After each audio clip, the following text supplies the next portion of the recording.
Je suis d'accord avec ce que vous avez dit. Si vous voulez, moi j'ai grandi dans un village de 300 habitants, au fin fond des Ardennes. Et il y avait une joie de vivre.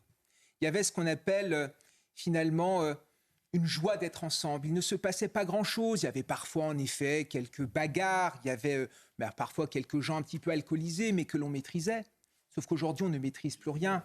Vous l'avez rappelé.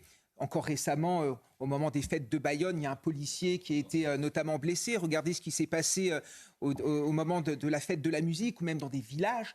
Il y a eu des bagarres qui peuvent déboucher sur des blessures extrêmement graves. Et j'ai une pensée également pour Thomas à Crépol, parce que lui, il était dans ce petit village, dans cette petite commune, et finalement, il en est mort.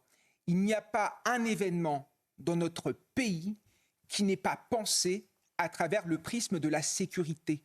Interroger les maires, parfois ils sont obligés de rogner sur leur budget pour faire appel notamment à des agents de sécurité et renoncer à certaines animations à cause notamment de cela.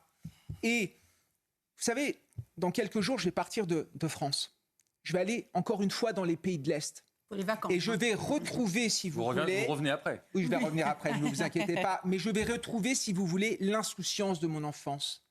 Cette capacité, finalement, à aller me balader en pleine rue pendant la nuit, aller laisser mon portable sur une table. Vous savez, moi, je suis allé en Pologne. J'ai laissé mon portable, notamment, sur une table. Je m'en suis aperçu 10 minutes après. Quand je suis revenu, il était toujours là.